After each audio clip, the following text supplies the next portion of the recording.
I'm John Law, this is Chasing Cars, and today we have the battle for hot golf supremacy. Previously, this may have been a bit of a foregone conclusion. The front-wheel drive GTI has always had a sweeter balance. A little bit lighter, front-wheel drive, and the fact that it's cheaper endear it to people like me, motoring journalists. But the thing is, in Mk8.5 form, the GTI is more expensive than it's ever been, pushing 60 grand before on-road costs.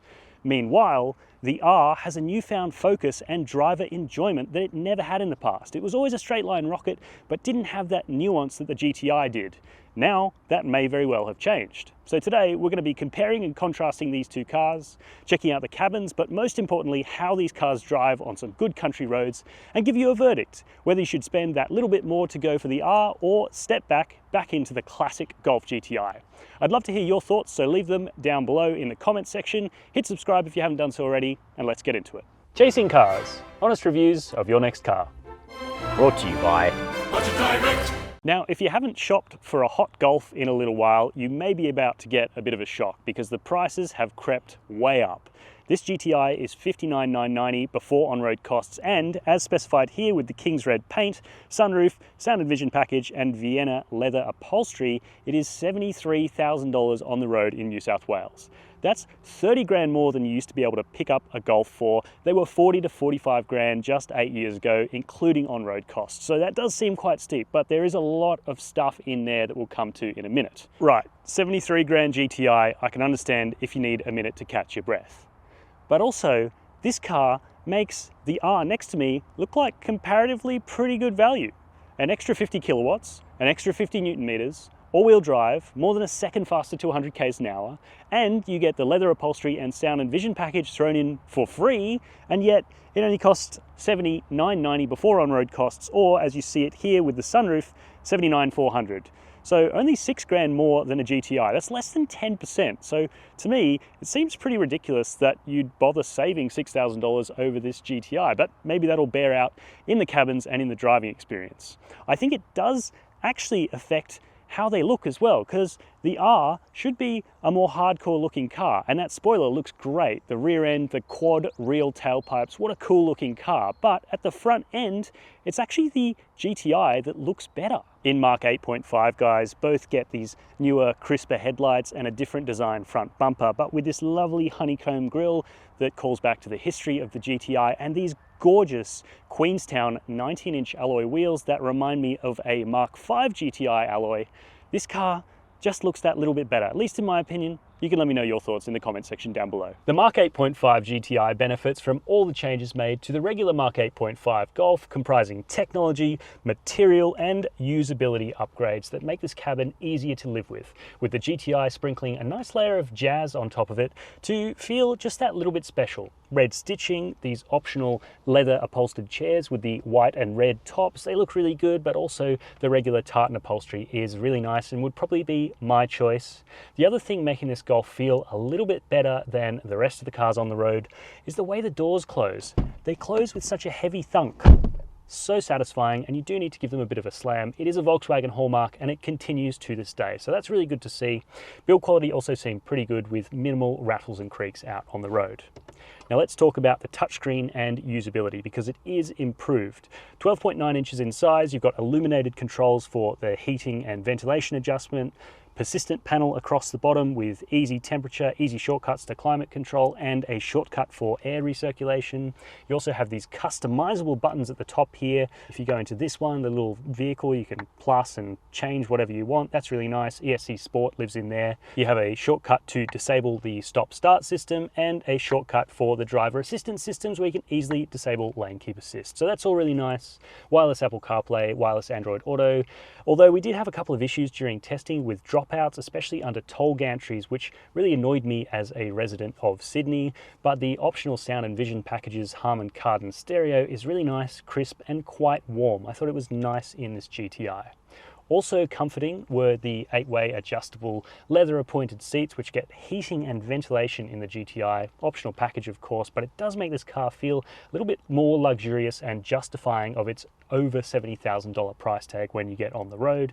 Materials look pretty good, lots of piano black, but at least it is all nicely constructed, and some key touch points are really nice, like the steering wheel. As I mentioned, the stitching we've got here, also leather upholstered with nice perforations, and we've ditched the touch capacitive buttons that were so easy to bump on the Mk8 GTI, replaced with regular, really easy to use physical buttons to interact with the digital driver's display, volume control and cruise control, which is now gone from the stalk behind the steering wheel. Practicality is also really good. We've got flock line door bins again, really nice to see. Also very generous, easily fit a 1.5 litre bottle. Cup holder here, wireless charging pad, 2 USB-C chargers, this sort of random little storage cubby that works for the key, and an armrest with a cover that's adjustable for comfort. All pretty damn good in the GTI then. Really, as a second car for the family, the Volkswagen Golf feels really adequate.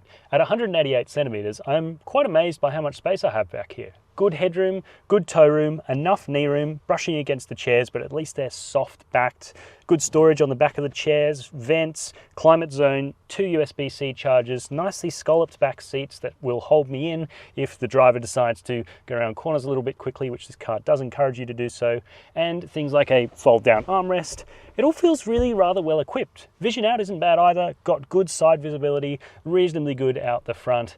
The only real issue I have back here is it's a 70 grand car and I've got scratchy hard plastics up there, but at least you have a nice soft armrest, and the door bins back here do have flock lining just like the fronts. I'm not going to bore you by going into the same depths as I did in the GTI because this interior is essentially the same without the options that you need to take it here. So Vienna leather, heating and ventilation standard in the R, but there are a few key differences that you notice when you get accustomed to using these cars. Firstly, it's the color scheme. It's more serious, less fun, mostly black and a little bit of blue in here. I happen to prefer the red pops in the GTI, but that will all be down to personal taste. What is better in the Golf R is the drive mode selection. Instead of just Eco, Comfort, Sport and Individual, we actually get a whole lot more. Eco, Comfort, Sport, Race, where you get drift mode and special mode, which is for the Nürburgring. And even though this car does still have the annoying touch capacitive buttons, I didn't find them so bad when I was driving the car this week, and you do get one big benefit, which is this R button that allows you to quickly cycle through all of the drive modes, and in practice, that is really, really nice. Plus you also get these more tactile, bigger paddles that are just that little bit more satisfying to interact with. And no surprises, the Golf R's back seat is exactly the same, transmission tunnel and all. If we just spoke about boot capacity here, this would be a very boring section of the video, so I'm going to call out some styling from the rear end as well. Now, just like the front, the GTI has my heart. I like the tidiness, I like the cleanliness, and the lack of addenda that is afflicting so many hot hatches, electric cars, and everything these days is delightfully absent from the rear end of the GTI. You've got these nice LED taillights, simple little roof spoiler here, real exhaust pipes, and no stupid fake diffuser. Now coming across to the R, we do have a fake diffuser garnish here, but we do at least have real metal tailpipes, which look the business. 4 pipes, 2 pipes, good, simple differentiation. You also have this extended spoiler here, which does look really good. I'm just not quite such a fan of these smoked taillights. I love the detail in them, but I don't like the grayed out glass. But again, let me know your thoughts. Other ways to tell these cars apart from their slight previous generation Mark 8s are the GTI and R insignia are now badges straight on the doors as opposed to being on the guards. Now we will open the boots and have a look, because it is a little bit cheap that you don't get a power operated tailgate on your $75,000 nearly and $80,000 nearly hot hatches, but it's a pretty light tailgate, nicely sprung, and you get 374 litres of storage space in both cars. Pretty good for a car that's a small car that you can use for a family. Seats fold down nice and easily, pretty well finished on both sides, but the main difference here is under the floor we get a space saver spare tyre in the GTI, but in the R you're stuck without a space saver spare, and that means you have this tyre inflation kit that gets in your way, and you might get stranded, or at least you're more likely to get stranded when you're driving out in the country than in the GTI. Running costs are unsurprisingly quite similar. Both require 95 RON premium unleaded in their 50 litre fuel tanks, and they're separated by 1 litre per 100 kilometres, both in combined ADR testing and in our own testing, where we got 8.6 litres per 100 Ks in the Golf GTI and 9.6 in the Golf R. That said, when you're driving this thing hard, when you're really spanking that engine, it uses a lot of petrol. We saw up to 12.5 litres per 100 Ks, but points to Volkswagen, it dropped way back down as we were cruising back into Sydney. Servicing is also very similar. Unlike the Mark 8, where the R was actually slightly cheaper to service, the GTI is now cheaper to service to the tune of $70 over 5 years if you choose a Volkswagen Care Plan, and of course both are covered by a 5-year unlimited kilometre warranty. Thought we'd start out on the road with the GTI. It's the nameplate that's been around longer, 50 years, about twice as long as an R nameplate in the Volkswagen range. And the recipe's pretty dialed in.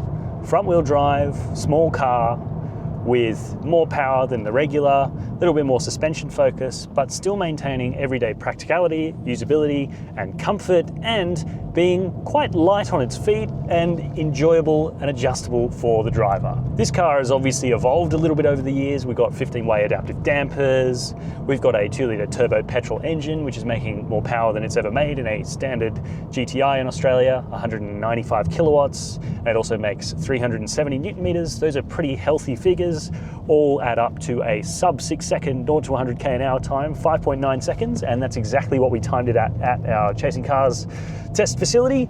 And yeah, it feels really muscular, well matched with this great 7-speed wet dual clutch automatic. This DSG feels just so well honed now. It's been around for, you know, as long as it's been around for, and Volkswagen just does such a good job of this. It's had its critiques in the past, but now it's so seamless.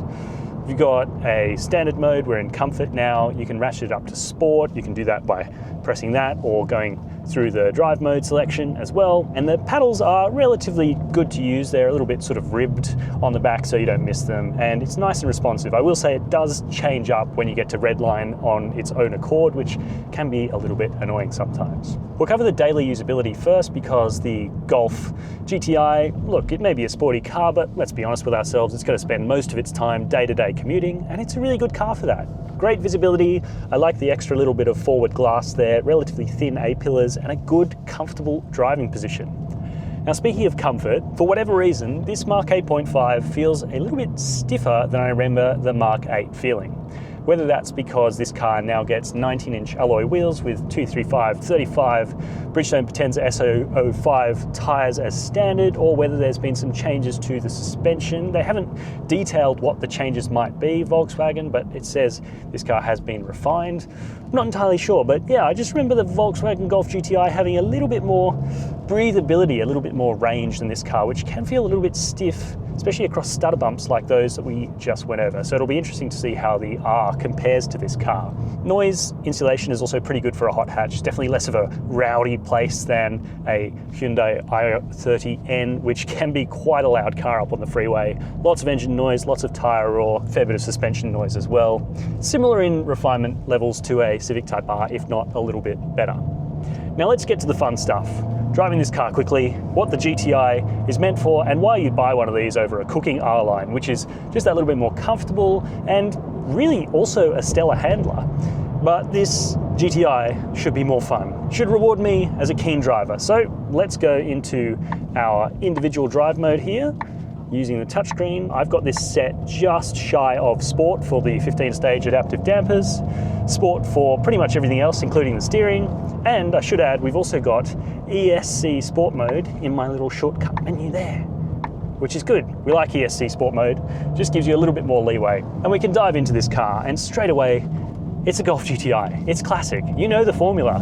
It's quite chuckable. It feels planted yet light enough on its feet to have fun on a good back road, and it's always moving around just a little bit. Certainly at the rear you can feel it kind of dancing a little bit when you start to make good progress. It rewards someone who's confident and likes to drive on the front end of a car. You have to do a lot of work on the brakes on the way into a corner, but I will say this XDL differential feels better than I ever remember it. It's always been pretty good, but the smoothness, the way it sucks the front end of this GTI out of a corner, the Mark 8.5 seems to have newfound excellence for that. As you can see, there's a little bit of rotation on the way in. Nothing overt, it's nothing like a French hot hatch in that sense. It's very neat and very tidy, but not entirely unsatisfying. Good pace on the straight. Engine feels all right up to its 6,500 RPM shift point. Fairly muscular, nothing ridiculous, nothing crazy. Just a really good, fun, satisfying, simple car that instills so much confidence in the driver. This steering system is really good. There's no real feel, which means there's no real granular torque steer through there, but it does give you a really nice level of weight. It feels solid and consistent, and it's a nice sharp rack, this progressive ratio steering rack. 1.9 turns lock to lock, so you're not turning it forever in the city, yet it feels just right up at speed. I like the weighting in sport. Yeah, it's all really rather good, the GTI. So competent, and it makes you smile. More than I remember a GTI necessarily making me smile. But that said, I haven't driven one in a little while, so yeah, carries an amazing amount of speed too. You can really get into a corner quickly, trust it on the brakes, off you go. Good, simple, front-wheel drive, safe, hot hatch fun. And now on to the Golf R. A little bit less history here, of course, coming after the GTI, this nameplate, and starting out as R32. So there's been more change over the years. A VR6 powered the first two iterations of this car before a turbo petrol 2-litre, the same as you get in the GTI, but obviously different under the skin, came along to make this always be a faster and more secure car than the GTI, and yet probably always living in the shadow of that car when it came to driver enjoyment. Certainly for someone like me, a motoring journalist, we like to talk about purity, we like to talk about balance, on-limit balance, lightweight, adjustability, those sorts of things that don't always really matter in the real world so much when you've got a good, steady, fast car that is really user-friendly, really easy to use. The good thing is that when the Mk8 came along, the R transformed into something that understeered a whole lot less. With its tricky torque-splitting rear differential, suddenly the all-wheel drive hot Golf got a new personality, one that was a bit more of a hooligan. And in Mk8.5 form, that's all been borne out just that little bit more. Every aspect of this car seems to be a little bit more honed. So there's a greater bandwidth to it, and yet there's also greater focus. Now I've just got to turn off lane keep assist because it's bugging me here, as it seems to in these Volkswagens. At least it's easy to turn off. And I'm going to talk about everyday usability, because although you'd expect the GTI, being lighter to the tune of 71 kilograms at tare weight, to be a more comfortable proposition, the truth is actually inverse. This Golf R has a more resolved ride quality, where the GTI can feel a little bit bobbly on short, sharp bumps. The R rounds the bumps out just that little bit more. Not quite as beautifully as a Civic Type R, but that little bit better than the GTI, and that came as a surprise to me, I've got to be honest. And it also seems to be a little bit quieter in here, perhaps. Much of a muchness though, they're both very similar, both great visibility, easy to park, all that sort of thing. And just like the GTI, this DSG is now honed pretty much to perfection. It works really nicely, almost reads your mind, as all good transmissions that are automatic tend to do. Would I love to have a manual transmission in 2025? Absolutely. Can I see why Volkswagen deleted it in Australia? Definitely, because DSG is really good. Now, onto the good stuff.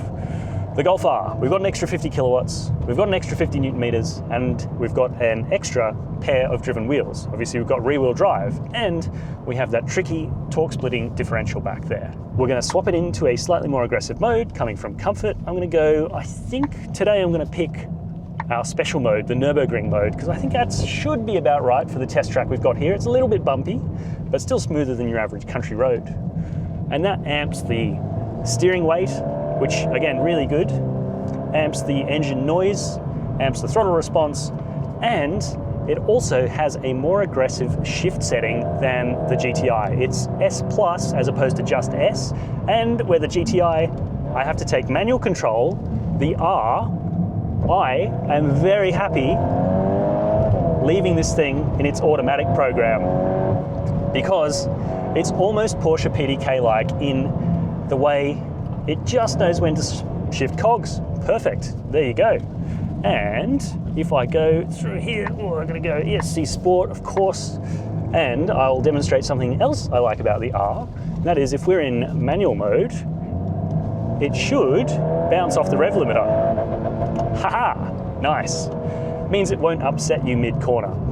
something that is valuable if you're on a racetrack perhaps, but just nice to know that Volkswagen can do that with its cars. So I would really like to see that as a program on a more honed club sport version of the GTI in Australia sometime soon. Now let's talk about balance, because it's been somewhere that the GTI has typically won. A little bit less weight over the rear axle means it swings around a little bit and gives you a better corner entry, more satisfying in that sense. The new R still has greater stability on corner turning. It doesn't get the rear axle involved as quickly as the GTI, but if you're good on the brakes, it does get the rear axle involved and lets you drive out with the power of all-wheel drive. And that makes this car a more devastating companion on a country road, and also an easier car to drive, yet one with a few more layers to explore. You can drive it like you would a regular front-wheel drive hot hatch, and it responds nicely to that. But as you learn how to use the all-wheel drive of this car, it gives you an extra dimension. So I think that's really cool. Does it give me the same giggle factor that a GTI does on a great road when you get into a great flow? I'm going to say no, and I find the front end, the differential in the GTI, to be really addictive to use. The way it sucks that car out of the corner is really satisfying, and as good as push is in this car, I think it feels like that's achieving more in a sense because it's doing it with just 2 driven axles. And yeah, so I'm still a GTI guy, but then I am a front-wheel drive hot hatch kind of person.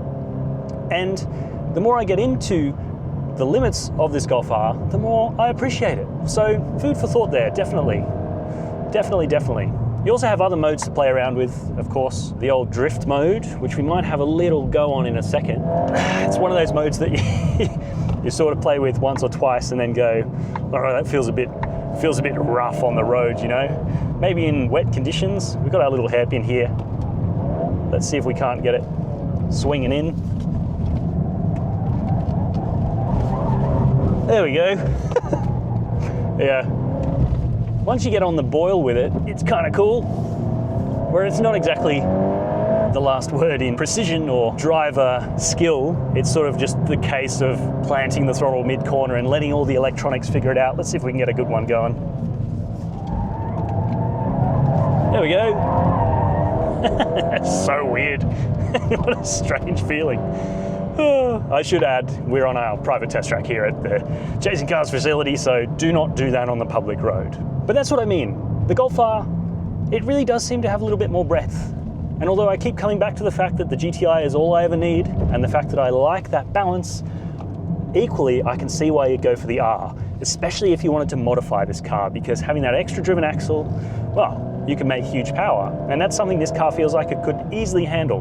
An extra 50 kilowatts, no problem. Sticky tires, all that sort of stuff, aftermarket, I'd go for the Golf R if I was going to modify, that's for sure.